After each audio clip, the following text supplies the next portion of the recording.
¿Qué es más peligroso, una acusación pública o la mentira que nos contamos a nosotros mismos para sobrevivir? La furiosa respuesta de Meghan Markle a las denuncias de acoso no es solo una defensa, es un fascinante viaje a la mente de alguien que, en su intento por controlar la narrativa, puede haber confesado su mayor secreto. La historia de Meghan Markle no es solo la crónica de una actriz que se convirtió en duquesa y desafió a una de las monarquías más antiguas del mundo. No esa es la versión superficial, el titular llamativo. La historia real, la que se esconde bajo capas de comunicados de prensa y sonrisas calculadas, es el relato de una batalla constante contra una imagen que ella misma ayudó a crear y que ahora parece no puede controlar. Es la tragedia de una mujer que, buscando ser amada por todos, ha terminado en guerra con casi todos. Y como en toda buena tragedia, los fantasmas del pasado nunca mueren del todo, simplemente esperan el momento oportuno para volver a manifestarse. Esta vez el fantasma ha adoptado la forma de Valentine Low, un periodista del Times de Londres, y sus palabras no son nuevas, pero resuenan con la fuerza de una herida que se niega a cicatrizar. En una reciente entrevista con el biógrafo Omid Scobie-Low, no ha hecho más que reavivar las llamas de la controversia más dañina para la marca Sussex, las acusaciones de acoso laboral. Low, con la calma mesurada de quien sabe que los hechos están de su lado, ha vuelto a detallar cómo los antiguos miembros del personal de Meghan Markle no solo guardan un mal recuerdo de su tiempo trabajando para ella, sino que viven con un miedo latente, arrastrando las secuelas de lo que describen como un profundo estrés postraumático. Imagínate la escena, no se trata de un simple jefe difícil, sino de una experiencia tan intensa que años después sigue proyectando una sombra sobre sus vidas. La palabra que usan, trauma, no es una hipérbole, es un diagnóstico. La respuesta, como era de esperar, no se hizo esperar. Y aquí es donde la historia se vuelve fascinante, donde el drama palaciego se convierte en un thriller psicológico. Porque la reacción de Meghan, canalizada a través de su equipo de relaciones públicas, no fue una simple negación. Fue una ofensiva total, un contraataque tan desmedido y virulento que revela mucho más sobre su estado mental actual que sobre la veracidad de las acusaciones. Es en esta hipérbole, en esta exageración que roza lo absurdo, donde podemos empezar a analizar la verdadera psicología de la duquesa de Sussex, porque el mayor problema de Meghan Markle siempre ha sido y sigue siendo Meghan Markle. En su desesperado intento por controlar la narrativa, por pintar un retrato de santa y mártir, acaba por entregarnos el pincel con el que podemos dibujar su caricatura. Hoy vamos a adentrarnos en ese comunicado, en esa respuesta furibunda, porque no es solo una defensa, es una confesión. Una confesión de sus miedos, de sus inseguridades y de la frágil arquitectura de la imagen que con tanto esmero y tan poco éxito ha intentado construir. Prepárense, porque antes de ser un icono global, Meghan era una mujer con un plan, y es en las grietas de ese plan donde empieza todo. Para entender la magnitud de la respuesta de Meghan, primero debemos entender a quién se dirige. El equipo de la duquesa no ha elegido a un bloguero anónimo o a un paparazzi sensacionalista como su adversario. Su objetivo es Valentine Low, y esa elección es en sí misma una declaración de intenciones, un acto de desesperación calculado. Low no es un personaje cualquiera en el ecosistema mediático británico. Es un veterano corresponsal real del The Times, un periódico que, guste o no, sigue siendo una institución, un pilar del llamado establishment que tanto desprecian los Sussex. He tenido la oportunidad de conversar con Valentine Low y la impresión que deja es la de un hombre notablemente ecuánime, casi impasible. No es un periodista de trinchera con una agenda personal evidente. Su estilo no es el del ataque visceral, sino el de la exposición metódica de los hechos.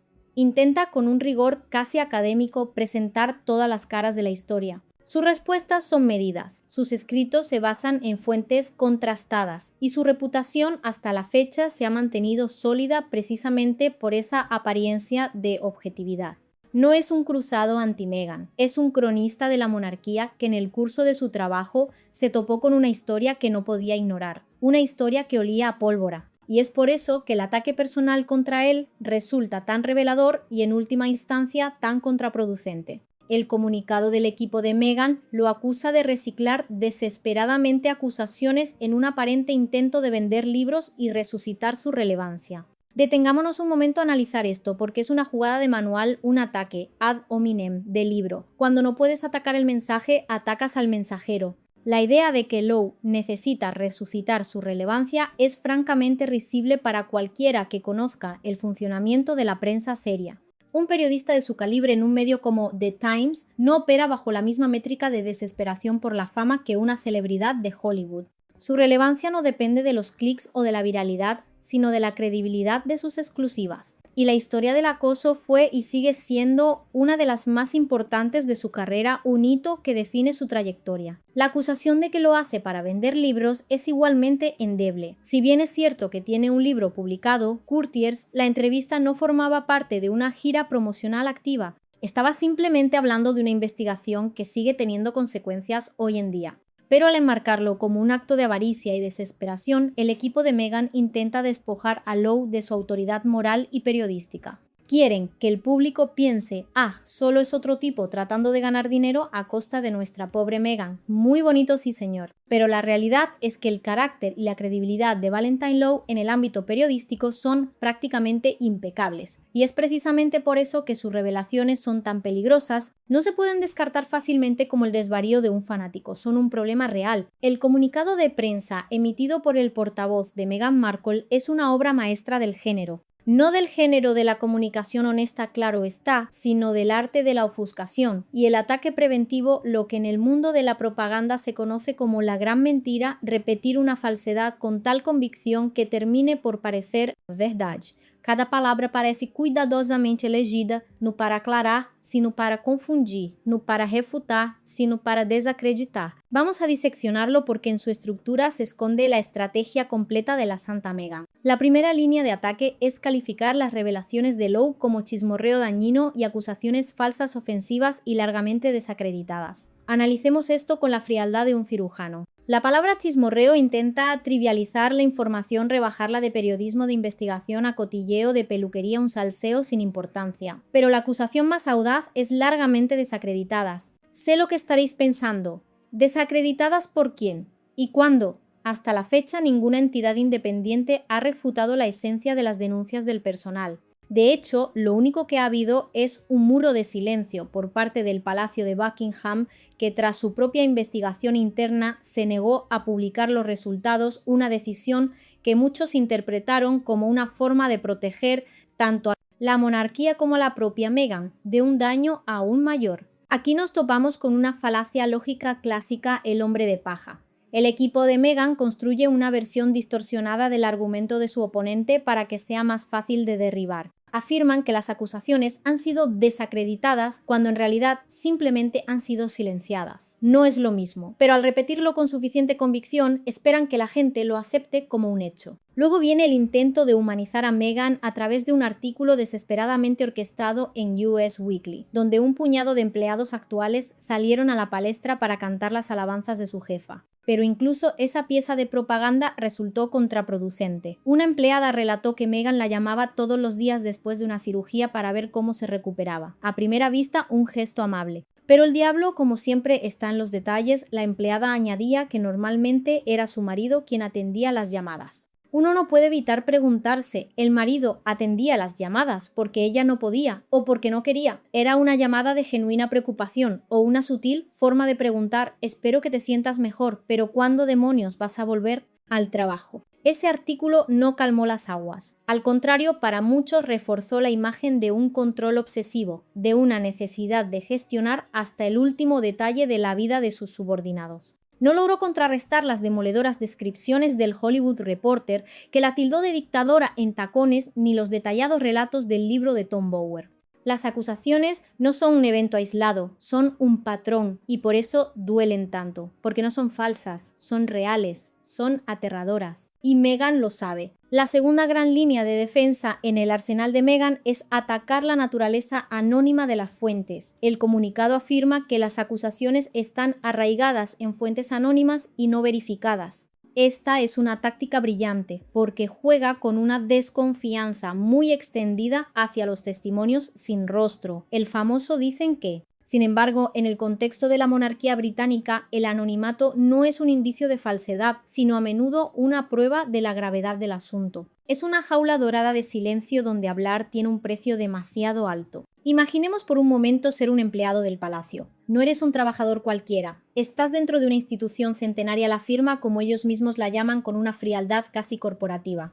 Tu contrato de trabajo no es un simple acuerdo laboral, es un pacto de lealtad casi feudal, a menudo reforzado por estrictos acuerdos de confidencialidad y en algunos casos por la sombra de la Ley de Secretos Oficiales del Reino Unido. Hablar públicamente sobre las interioridades de la familia real no es como quejarse de tu jefe en LinkedIn. Puede tener consecuencias legales devastadoras y sin duda significa el fin de tu carrera dentro de ese círculo hermético y exclusivo. Como me explicó una vez el periodista Dan Wootton, algunas de estas personas podrían enfrentarse literalmente a un proceso judicial si hablaran abiertamente. El anonimato, por tanto, no es una capa para mentir, sino un escudo para protegerse. Es la única manera que tienen de contar su verdad sin arriesgarse a la ruina personal y profesional. Pero hay otra capa de silencio, una aún más compleja y si cabe más cínica. El Palacio de Buckingham, en su propia investigación sobre el acoso, optó por mantener los resultados en secreto. El comunicado oficial fue vago hablando de lecciones aprendidas y procedimientos revisados. Claro que sí, guapi. ¿Por qué tanto secretismo? Porque la horrible conducta de Meghan, de ser cierta, no solo la deja mal a ella, salpica a toda la maquinaria del poder. Plantea preguntas incómodas. ¿Por qué no protegieron a su personal antes? ¿Cómo permitieron que la situación llegara a tal extremo? El silencio del palacio es un acto de autoprotección. Se protegen a sí mismos de la negligencia y de paso protegen a Meghan de la confirmación oficial de las acusaciones. Una jugada maestra de control de daños. Y por supuesto está el factor Meghan. Todos los que han seguido su trayectoria saben que posee lo que Valentine Lowe describió como una reserva infinita de venganza en su corazón. Pobre Harry, amigo. Si los nombres de los denunciantes se hicieran públicos, ¿alguien duda de que Meghan usaría toda su maquinaria mediática y legal para convertirlos en el objetivo de una campaña de desprestigio? El anonimato es, en última instancia, una medida de seguridad contra una mujer que ha demostrado repetidamente que no perdona ni olvida. La jaula dorada no es solo para las princesas, también es para aquellos que conocen sus secretos más oscuros. Cuando una persona reacciona con una fuerza tan desproporcionada, a menudo no está respondiendo a la amenaza real, sino al miedo que esa amenaza despierta en su interior. El virulento ataque de Meghan Markle contra Valentine Lowe no es solo una estrategia de relaciones públicas, es un grito de pánico. Un pánico nacido de la creciente sensación de que el suelo bajo sus pies en el soleado y competitivo mundo de Hollywood se está volviendo peligrosamente inestable. Meghan acusa a Lowe de intentar resucitar su relevancia, una frase que es un ejemplo perfecto de proyección psicológica. Porque quien está luchando realmente por la relevancia en este momento no es el periodista del Coma Times, es Meghan. Pensemos en el panorama actual de su carrera, un castillo de naipes que parece a punto de venirse abajo. El lucrativo acuerdo con Netflix, que una vez pareció un cheque en blanco para dominar el mundo del streaming, ahora pende de un hilo. La plataforma tiene el poder de emitir o no su próximo programa, un proyecto sobre cocina y estilo de vida que ya parece haber perdido todo su impulso antes incluso de nacer. Lo han dejado morir lentamente, una forma de cancelación mucho más sutil y cruel. Su aventura en el mundo del podcasting tras el sonado fracaso con Spotify parece haberse estancado. Su marca personal, American Riviera Orchard, fue lanzada con gran fanfarria para luego caer en un silencio casi absoluto, un fantasma digital.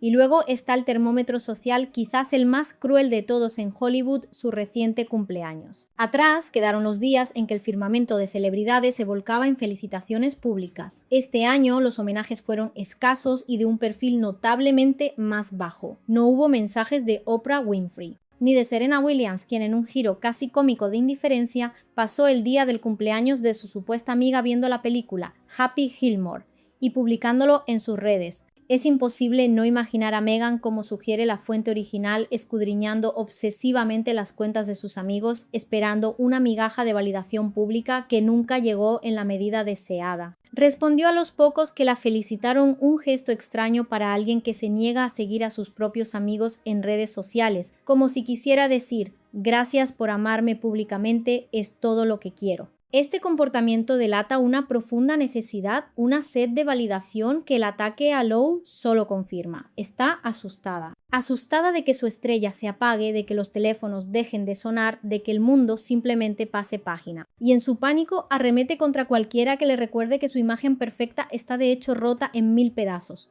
El fantasma de la irrelevancia la persigue y cada titular que no controla es un paso más hacia la oscuridad. Para comprender la psique de Meghan Markle, uno debe adentrarse en un concepto que la fuente original describe con una metáfora brillante y perturbadora: la idea de que Meghan quiere que todos vivamos con ella en su manicomio particular, un lugar donde la única actividad permitida es aplaudir sin cesar la gloria de su mediocridad. Esta no es solo una ocurrencia ingeniosa, es una profunda observación psicológica que nos da la clave de todo su comportamiento. Meghan ha construido en su mente una persona que no se corresponde con la realidad, un avatar delirante de sí misma. En esta fantasía, ella no es simplemente una exactriz y duquesa, es una amalgama imposible, una quimera de virtudes. Es como se ha sugerido la combinación de Albert Einstein por su intelecto, la Madre Teresa por su caridad y la princesa Diana por su glamour y conexión con el pueblo.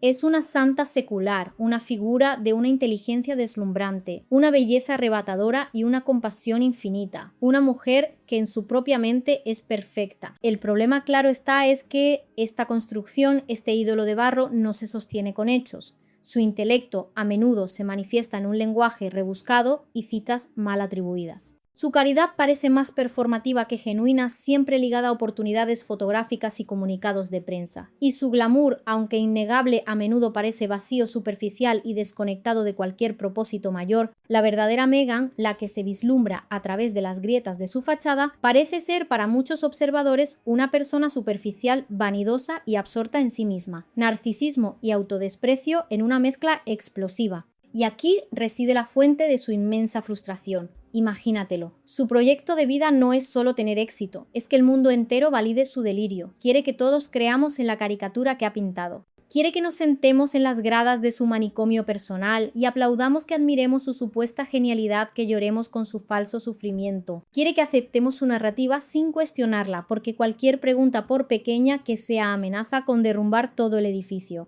El ataque a Valentine Lowe y a cualquiera que se atreva a presentar una versión diferente de la historia es un intento desesperado de forzarnos a entrar en su realidad. Es un acto de agresión narrativa. Nos está diciendo: dejad de mirar a la mujer real detrás de la cortina, mirad solo al magnífico y brillante holograma que he creado. Aplaudid. He dicho que aplaudáis, pero el público, en su mayor parte, se niega a comprar la entrada. Y esa negativa, ese simple acto de ver la realidad, es para ella la traición definitiva. Hubo un tiempo, aunque ahora parezca una era lejana, en que el mundo estaba dispuesto a creer en el cuento de hadas de Meghan Markle. La historia era irresistible: una actriz estadounidense birracial y divorciada que insuflaba aire fresco y modernidad a una monarquía anquilosada. Era una narrativa de esperanza, de cambio, de amor, triunfando sobre la tradición. Y por un tiempo todos quisimos creerla, porque a la gente le gusta más un buen salseo que la historia en sí, pero un salseo con final feliz lo peta. Pero la fe del público, como la de un amante traicionado, no se evapora de la noche a la mañana. Se erosiona lentamente con cada pequeña decepción, con cada inconsistencia, hasta que un día la estructura entera se derrumba. Cada persona tiene su propio punto de ruptura, el momento en que la venda cayó de sus ojos y la duda se instaló para siempre como una mancha de humedad que nunca se seca. Para algunos fue casi inmediato, durante la misma entrevista de compromiso, donde una estudiada naturalidad ya parecía sospechosa, como un actor que ha ensayado demasiado su papel. Para otros, la primera grieta apareció con el trato dispensado a su propio padre Thomas Markle, un drama familiar que se gestionó con una frialdad que muchos consideraron cruel e innecesaria. Luego vino el secretismo obsesivo en torno al nacimiento de Archie, un deseo de privacidad que chocaba frontalmente con su papel como figura pública financiada con dinero público. El verdadero terremoto, por supuesto, fue la entrevista con Oprah Winfrey. Ese fue el punto de no retorno para millones de personas. Fue un espectáculo de victimismo cuidadosamente coreografiado, una bomba de racimo emocional. Las acusaciones de racismo, presentadas con una estudiada ambigüedad, pero con un impacto devastador, resultaron ser, tras un análisis más detallado, medias verdades y cronologías manipuladas. La afirmación de que a Archie se le negó el título de príncipe por el color de su piel fue una mentira flagrante, una bomba narrativa que ella misma desactivó parcialmente más adelante en la misma entrevista, admitiendo que las reglas eran diferentes. Pero el daño ya estaba hecho. La gente estaba flipando. A partir de ahí, la cascada fue imparable. El documental de Netflix, que prometía su verdad, pero que solo ofrecía una versión victimista y autoindulgente de los hechos, el libro de Harry Speer, que a pesar de sus revelaciones también estaba impregnado de la misma narrativa de agravio. Con cada nuevo producto mediático, la imagen de Meghan como víctima se debilitaba y la de Meghan como arquitecta de su propio drama se fortalecía. El público no es tonto. Puede que se deje seducir por un buen relato, pero eventualmente exige que los hechos lo respalden. Y en el caso de Meghan, los hechos empezaron a contar una historia muy diferente a la que ella quería vender. La gente descubrió a la persona detrás del personaje, y seamos sinceros, no les gustó lo que vieron. Hay un viejo dicho que reza "nada duele más que la verdad", y en el furibundo contraataque de Meghan Markle contra las acusaciones de acoso se puede sentir el escozor de una verdad que quema, que corroe desde dentro. Si las historias contadas por su antiguo personal fueran meras invenciones, chismorreo dañino sin fundamento, la respuesta más inteligente habría sido el silencio digno, o mejor aún, una demanda por difamación. Pero la cosa es que no lo hizo. Pensemos en esto por un momento. Meghan y Harry no son ajenos a los tribunales. Han demandado a tabloides británicos con una ferocidad implacable por asuntos mucho menores como la publicación de una carta privada. Sin embargo, cuando Valentine Law y The Times publicaron las acusaciones de acoso más detalladas y perjudiciales hasta la fecha, acusaciones que golpeaban el núcleo de su marca personal de bondad y compasión, ¿qué hicieron? Sus abogados enviaron cartas, por supuesto, largas y furibundas, según se informa, pero nunca cruzaron el Rubicón. Nunca presentaron una demanda por difamación contra Law o el periódico. Y uno debe preguntarse por qué. La respuesta es tan simple como aterradora para ellos. Una demanda por difamación en el Reino Unido habría abierto la puerta a un proceso de discovery o exhibición de pruebas. Imagínate el escenario. Los abogados de The Times podrían haber solicitado correos electrónicos internos, mensajes de texto, testimonios bajo juramento de todo el personal involucrado. Los Palace Four, los 4 empleados de alto nivel que supuestamente denunciaron el comportamiento de Meghan, habrían sido llamados a declarar. La investigación interna de Buckingham Palace, esa que tan convenientemente se mantiene en secreto, podría haberse convertido en prueba judicial. Una demanda habría sido un acto de suicidio reputacional. Habría sido como invitar a las cámaras de todo el mundo a inspeccionar el desorden que tan desesperadamente intentan barrer debajo de la alfombra. Meghan no demandó porque no podía arriesgarse a perder. Y no podía arriesgarse a perder porque en el fondo sabía que las acusaciones, aunque quizás matizables en sus detalles, eran sustancialmente ciertas. El silencio legal de Meghan es quizás la confesión más ruidosa de todas, y su actual ataque verbal no es un signo de fuerza sino de impotencia. Como no puede luchar en el terreno de los hechos en un tribunal, lucha en el terreno de la opinión pública con comunicados de prensa cargados de indignación, arremete contra el carácter de Law porque no puede refutar la sustancia de su reportaje. Las acusaciones duelen tanto no porque sean mentiras, sino porque son un espejo. Y a Meghan, como a muchos narcisistas, no le gusta la imagen que le devuelve. Una de las frases más reveladoras del comunicado de Meghan es aquella que afirma que la campaña de desprestigio en su contra comenzó solo una vez que se afilió a la institución. En esta queja, en este lamento, se esconde el núcleo de su trágico malentendido, la raíz de su perpetuo conflicto con la prensa y el público. No entiende o se niega a entender el pacto fáustico que firmó. Lo que Meghan no parece comprender es que las reglas del juego cambian drásticamente cuando pasas de ser una actriz de reparto en una serie de cable a ser Su Alteza Real, la Duquesa de Sussex, una de las figuras más importantes de la monarquía británica. Cuando era una Dilys actress, como dice la fuente, podía construir su propia narrativa con relativa impunidad. Podía hablar de sus esfuerzos humanitarios en su blog The Tick y la gente o bien la creía o más probablemente simplemente no le importaba lo suficiente como para cuestionarla. Era en gran medida intrascendente. En el momento en que su boda fue pagada en parte por el contribuyente británico, principalmente en costes de seguridad, que ascendieron a millones de libras, en el momento en que se gastaron otros millones en la remodelación de su hogar, Frogmore Cottage, y en el momento en que su vestuario y sus viajes eran financiados con fondos públicos, dejó de ser una persona privada. Se convirtió, en cierto modo, en propiedad pública. Esta es una realidad que todos los miembros de la realeza, desde la reina Isabel II hasta la princesa de Gales, han tenido que aceptar. Con el privilegio viene el escrutinio. No puedes llevar un vestido de Dior de $100 en una gira oficial y esperar que nadie pregunte quién lo pagó o qué mensaje estás enviando. Ya no te representas solo a ti misma y a tus ambiciones personales, representas a una nación, a una institución, a algo mucho más grande que tú. Debería haber sido un honor inmenso, pero para Meghan parece que fue una jaula. Odiaba no poder controlar cada aspecto de su imagen, odiaba que no todo girara en torno a ella. Y cuando la prensa británica, que a diferencia de los periodistas de celebridades de Hollywood, no se limita a transcribir comunicados, empezó a hacer preguntas y a informar sobre lo que veía en ella, lo interpretó no como un ejercicio de periodismo, sino como un ataque personal. La cruda realidad es que si no puedes soportar el calor, tienes que salir de la cocina. Y eso es lo que intentó hacer.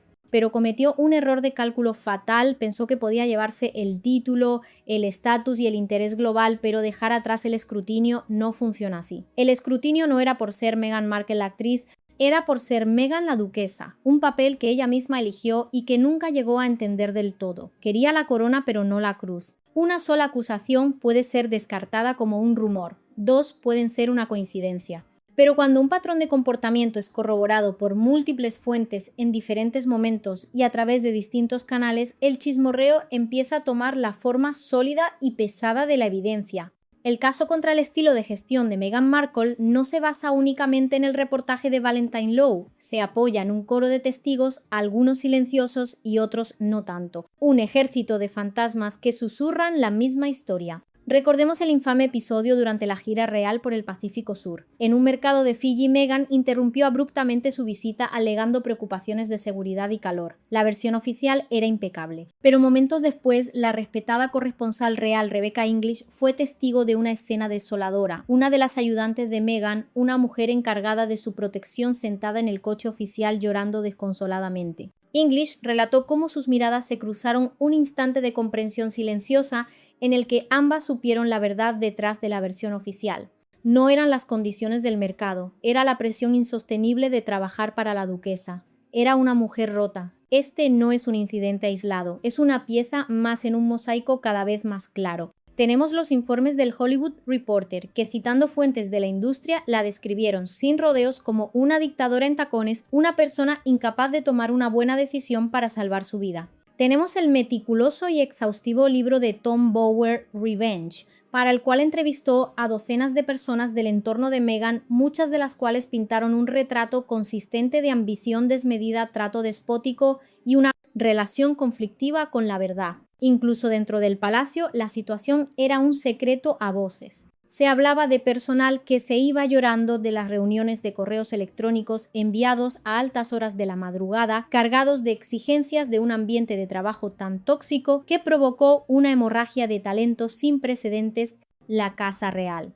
Asistentes personales, secretarios privados, niñeras. La lista de personal que abandonó el servicio de los Sussex en un corto periodo de tiempo es asombrosa. La gente huía como de la peste. Cada una de estas historias, cada una de estas lágrimas, cada una de estas renuncias son los testigos silenciosos que respaldan las afirmaciones de Valentine Law.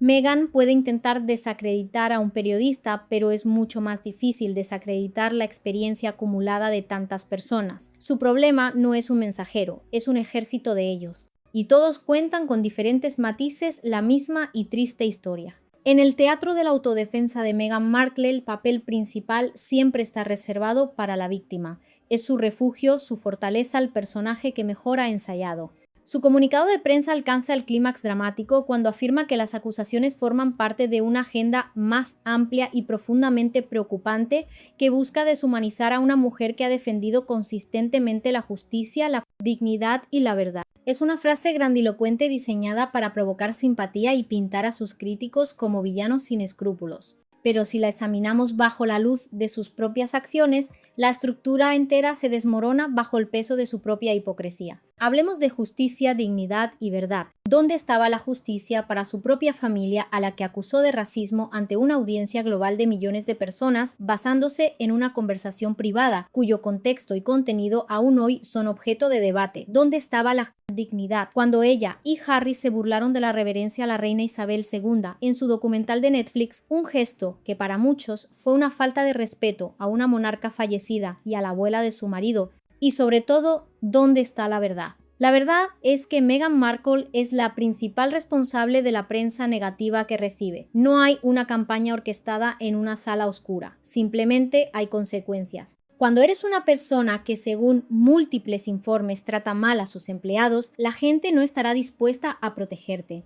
Al contrario, a menudo disfrutan viendo cómo se revela tu verdadero carácter al mundo. Es la némesis de la vida real. La afirmación de que defiende la justicia, la dignidad y la verdad es para cualquiera que haya seguido su carrera simplemente asombrosa. Es de una desfachatez que corta la respiración. Esta es una mujer que, según ella misma admitió, mintió a Oprah sobre el título de Archie. La única justicia que parece interesarle es la que la favorece a ella. Los únicos periodistas que puede soportar son los aduladores, aquellos que como Oprah se limitan a asentir y aceptar su narrativa sin hacer una sola pregunta incómoda. Un periodista que la cuestiona no es un periodista, es parte de la agenda para deshumanizarla. Se queja de que la deshumanizan mientras ella misma lanzaba misiles balísticos de racismo contra la familia de su marido. La ironía a veces es deliciosa y muy cínica. Meghan no es la víctima de una campaña de desprestigio. Meghan es la campaña de desprestigio.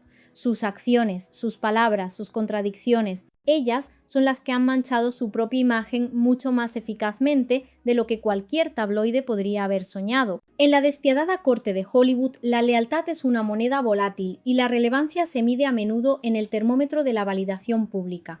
El reciente cumpleaños de Meghan Markle ofreció una instantánea brutalmente honesta de su actual posición en el firmamento de las celebridades y el resultado no fue halagador. Fue un cumpleaños marcado por un silencio elocuente, una soledad digital que gritaba más fuerte que cualquier titular. Imaginemos la escena.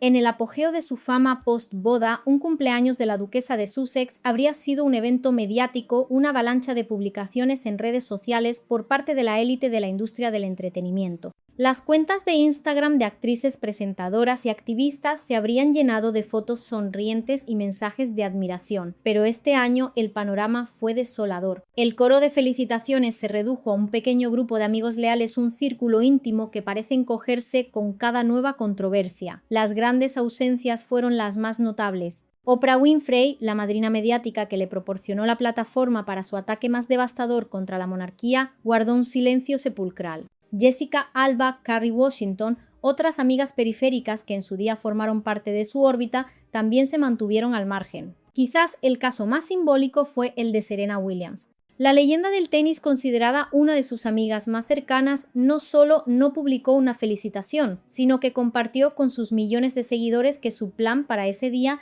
era ver la comedia de Adam Sandler, Happy Gilmore. Podría ser una coincidencia, por supuesto, pero en el calculado mundo de las relaciones públicas de las celebridades, las coincidencias son raras. Fue un gesto de indiferencia tan público que resultaba casi una declaración de intenciones. ¿Por qué este enfriamiento? ¿Por qué esta cuarentena social? Porque la marca Meghan se ha vuelto tóxica. Asociarse públicamente con ella ya no es un activo, es un riesgo. Implica posicionarse en una guerra cultural que la mayoría de las celebridades con sus propios imperios que proteger prefieren evitar. Implica respaldar una narrativa de victimismo que cada vez menos gente cree. El silencio de Hollywood es el veredicto del mercado. Es la prueba tangible de que las acciones de Meghan han tenido consecuencias no solo con la prensa o el público, sino también en el exclusivo club al que tanto anhelaba pertenecer. El aplauso en su manicomio personal se ha vuelto más débil y los asientos vacíos son cada vez más visibles, y para alguien que solo quiere ser querida, esa debe ser la herida más profunda de todas. En medio de la tormenta de negaciones y contraataques, la fuente original presenta un fascinante camino alternativo, una puerta a la redención que Meghan Markle se ha negado sistemáticamente a abrir. Es el arte de la disculpa, una habilidad que requiere más fuerza que la agresión. Este camino se ilustra con el ejemplo de Michael Tate, un músico del ámbito del rock cristiano, que se enfrentó a sus propias acusaciones de comportamiento inapropiado. La respuesta de Tate, independientemente de su sinceridad última, es una lección magistral de gestión de crisis que Meghan podría haber copiado palabra por palabra. Tras salir a la luz las acusaciones, Tate emitió una disculpa pública. La línea clave, la que contiene el poder de desarmar a los críticos y comenzar el proceso de sanación, es esta. Aunque podría disputar ciertos detalles y las acusaciones en mi contra, no disputo la sustancia de las mismas. Detengámonos en la genialidad de esta frase. Es una obra de orfebrería comunicacional. No es una admisión total de culpa, lo que legalmente podría ser peligroso. Permite mantener el control sobre los detalles. Pero, y esto es lo crucial, reconoce la sustancia. Es una forma de decir, entiendo que mi comportamiento causó daño. Reconozco que la percepción que la gente tiene de mis acciones es válida, aunque mi intención fuera otra. Asumo la responsabilidad por el impacto de mis actos. Imaginemos por un momento un universo paralelo en el que Meghan, cuando las acusaciones de acoso salieron a la luz por primera vez en 2021, hubiera adoptado esta estrategia. Imagina que hubiera dicho: me entristece profundamente saber que algunos miembros de mi equipo tuvieron una experiencia negativa trabajando conmigo. Aunque mi intención siempre fue la de exigir los más altos estándares, ahora entiendo que mi estilo de gestión pudo ser percibido como demasiado intenso y causó un estrés que nunca deseé. No discuto la sustancia de su malestar y lamento sinceramente el dolor que pude haber causado. El resultado se habría colocado en una posición de poder. Habría controlado la narrativa mostrando humildad, empatía y voluntad de aprender. Habría desarmado a sus críticos más feroces. El público en general es sorprendentemente indulgente con aquellos que admiten sus errores y piden perdón. La gente se recupera de los escándalos no porque demuestren su inocencia, sino porque reconocen su humanidad imperfecta. Pero Meghan eligió el camino opuesto, la negación total, la guerra sin cuartel. La culpa es siempre de los demás, de la prensa, de la institución, de los empleados desleales, nunca suya.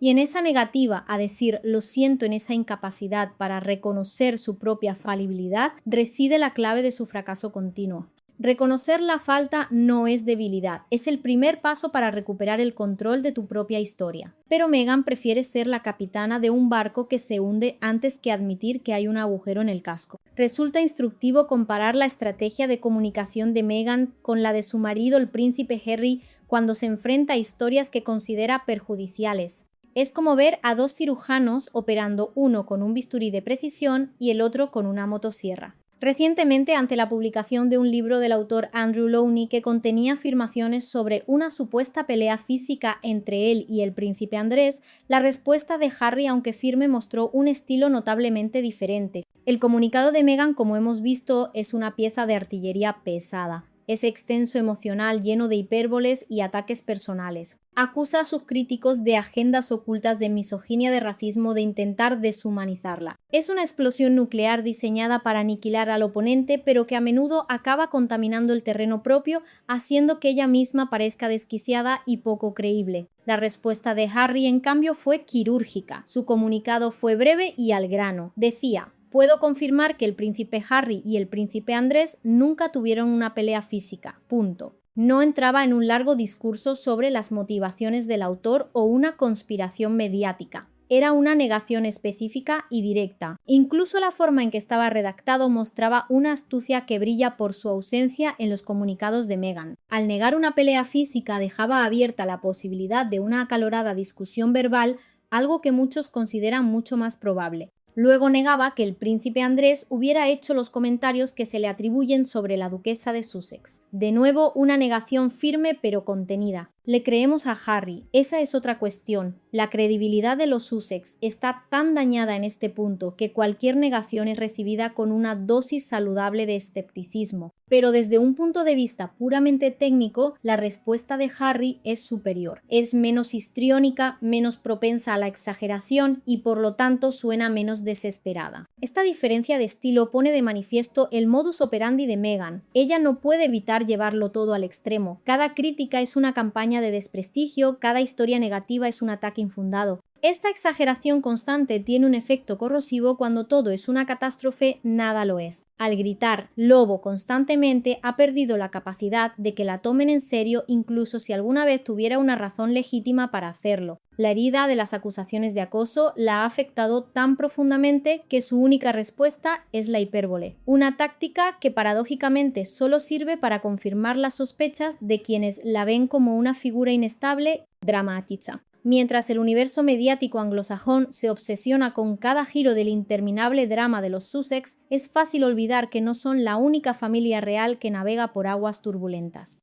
A miles de kilómetros de Montecito, la monarquía noruega, normalmente un remanso de paz escandinava, se enfrenta a su propia crisis, una que involucra acusaciones mucho más graves que un estilo de gestión despótico y que podría tener consecuencias legales reales. ¡Qué movida! El príncipe heredero Haakon de Noruega fue visto recientemente de vacaciones en Portugal con su hijastro Marius Borg Høiby. Marius, el hijo de la princesa Mette-Marit de una relación anterior, no es un desconocido para los titulares, pero esta vez la situación es de una gravedad excepcional. Se enfrenta a 23 cargos en Noruega que abarcan una variedad de presuntos delitos, algunos de ellos descritos como extremadamente serios. Esto no es un simple chisme, es un asunto judicial en toda regla. La imagen del futuro rey de Noruega relajándose en la playa con un hijastro que pende de un hilo judicial es como mínimo desconcertante. Plantea serias dudas sobre el juicio de la Casa Real y su aparente incapacidad o falta de voluntad para tomarse en serio la gravedad de la situación. Se espera que este mes la Fiscalía decida qué cargos procederán y el escándalo podría sacudir los cimientos de una monarquía generalmente percibida como estable y discreta. ¿Por qué mencionar este desvío noruego en la historia de Meghan? Porque sirve como un poderoso contrapunto. Demuestra que todas las familias reales tienen sus problemas, sus ovejas negras, sus crisis de relaciones públicas. La diferencia fundamental reside en cómo las gestionan. Los noruegos, a pesar de la gravedad de los hechos, parecen estar adoptando un enfoque de perfil bajo, quizás con la esperanza de que la tormenta amaine. Es una estrategia arriesgada y para muchos equivocada que transmite una sensación de indulgencia. Meghan, en cambio, representa el extremo opuesto. Cada pequeña crítica, cada artículo desfavorable es tratado como una declaración de guerra. Su enfoque no es el de la contención, sino el de la escalada. Mientras otras monarquías enfrentan problemas que podrían llevar a sus miembros a prisión, Meghan libra una batalla a vida o muerte por su reputación, una batalla sobre percepciones narrativas y sentimientos heridos. Esto no minimiza la importancia de su historia, pero sí la pone en perspectiva. Nos muestra que su reacción feroz y calculada no es la norma, sino una anomalía. Es el sello distintivo de una personalidad que no puede tolerar la más mínima mancha en el retrato idealizado que ha creado de sí misma, incluso cuando otras familias luchan con demonios mucho más oscuros y tangibles. Hay una cita a menudo atribuida erróneamente al escritor C.S. Lewis, que resume a la perfección la trágica espiral de Meghan Markle. La experiencia es la maestra más brutal, pero aprendes. Dios mío, ¿cómo aprendes? La belleza y la verdad de esta frase residen en su segunda parte, la promesa de aprendizaje de crecimiento a través del dolor, y es precisamente en este punto donde el viaje de Meghan se desvía hacia la tragedia pura. Meghan ha tenido una dosis infinita de experiencia. Ha vivido más en los últimos 8 años que la mayoría de la gente en toda una vida. Ha experimentado la adulación global y el desprecio internacional. Ha caminado por los pasillos de palacios y ha firmado acuerdos multimillonarios en salas de juntas de Hollywood. Ha sido elogiada como un icono del cambio y vilipendiada como una farsante. La vida le ha presentado un curso intensivo y brutal sobre la fama, el poder, la lealtad y la traición. Y sin embargo parece no haber aprendido absolutamente nada, ni un ápice. Esta es la razón fundamental por la que, según muchos analistas, siempre fracasará en sus intentos de rehabilitar su imagen. Sigue cometiendo los mismos errores una y otra vez con una consistencia casi asombrosa, como un ratón de laboratorio atrapado en un laberinto. Sigue culpando a fuerzas externas de los problemas que ella misma crea. Sigue optando por la agresión en lugar de la reflexión. Sigue priorizando la construcción de una narrativa favorable sobre la aceptación de una verdad incómoda. Cualquier otra persona, tras el desastre de la entrevista con Oprah y la reacción del público, habría dado un paso atrás, habría reevaluado su estrategia, habría aprendido que las medias verdades tienen las patas muy cortas. Meghan no, dobló la apuesta con el documental de Netflix y luego con el libro de Harry. Y ahora de nuevo con este ataque a Valentine Lowe. Es un patrón de comportamiento tan rígido que sugiere una incapacidad fundamental para la autocrítica. La experiencia es en efecto una maestra brutal. Le ha dado a Meghan innumerables lecciones sobre las consecuencias de sus acciones. Le ha enseñado que la arrogancia genera resentimiento, que las mentiras erosionan la confianza y que el victimismo crónico agota la simpatía del público. Las lecciones están ahí escritas con fuego en las cenizas de su popularidad, pero ella se niega a leerlas. Y esa es su verdadera tragedia. No es que el mundo esté en su contra, es que ella está en contra de aprender. Está atrapada en un bucle, repitiendo los mismos movimientos y esperando un resultado diferente. Y como la historia y la psicología nos enseñan, esa es la definición misma de la locura. No puede aprender y por eso siempre fracasará. Al final del día, después de analizar los comunicados, de construir las estrategias y explorar las psicologías, la historia de Meghan Markle se reduce a una verdad simple y solitaria. Su guerra no es contra Valentine Lowe, ni contra la prensa británica, ni siquiera contra la institución monárquica. La guerra de Meghan Markle es contra sí misma. Pasó de ser una actriz con sueños de grandeza a una duquesa con el mundo a sus pies, pero en lugar de construir un legado se ha dedicado a librar batallas. Vivió bajo los focos del mundo y culpó a la luz por revelar sus defectos. Se le dio una plataforma global para el bien y la usó principalmente para airear sus agravios personales, convirtiendo su vida en un reality show de resentimiento. El legado que está forjando, por mucho que intente controlarlo, no es el de una reformadora compasiva, sino el de una maestra del autosabotaje. Su historia nos enseña una lección universal e inquietante. Las narrativas más peligrosas no son las que otros cuentan sobre nosotros, sino las que nos contamos a nosotros mismos y llegamos a creer ciegamente. Nos enseña que se puede tener todo el poder, toda la belleza y toda la atención del mundo y aún así sentirse vacío y agraviado si la imagen en el espejo no coincide con la fantasía en la cabeza. Su historia nos invita a mirar con un ojo crítico no solo a ella, sino a nuestra propia cultura de la celebridad, una cultura que eleva a las personas a pedestales insostenibles y luego disfruta viendo su caída. Pero la responsabilidad final recae en el individuo. Meghan Markle ha sido la única arquitecta de su reputación actual. Cada decisión, cada palabra, cada ataque ha sido un ladrillo más en la construcción de su propia jaula dorada. Y esa es la tragedia que perdurará. No la de una princesa triste como Diana, sino la de una mujer que tenía todas las herramientas para construir un imperio y decidió usarlas una por una para cavar su propia fosa. Al final, el mayor enemigo de Meghan Markle, la única fuente de su ruina, la única persona a la que realmente puede culpar es la misma que la mira desde el espejo cada mañana. Y quizás por eso, por no poder soportar esa mirada, necesita tanto que el resto del mundo aparte la vista y crea en su cuento. Pero ya es demasiado tarde. El telón ha caído. Pues eso ha sido todo por el vídeo de hoy. Espero que os haya resultado interesante y os haya dado que pensar. La historia de Meghan Markle al final es un complejo laberinto de ambición, inseguridad y oportunidades perdidas. ¿Crees que alguna vez podrá reparar su imagen pública o su camino ya está trazado para siempre? Te leo en los comentarios. Si te ha gustado este análisis y quieres más contenido que profundice en las historias que otros solo cuentan por encima, te agradecería mucho que le dieras un buen like a este vídeo y lo compartieras. Si no sabes qué comentar, que siempre se agradece, me puedes dejar este emoticono de aquí en los comentarios y yo te daré un corazón tan pronto como pueda. Muchas gracias a los miembros del canal por apoyarnos de esa manera. Y ahora sí, sin nada más que decir, no olviden suscribirse a Finalmente lo confesaron y activar las notificaciones para no perderse el próximo capítulo de esta y otras muchas historias. Nos vemos en la próxima. Chao.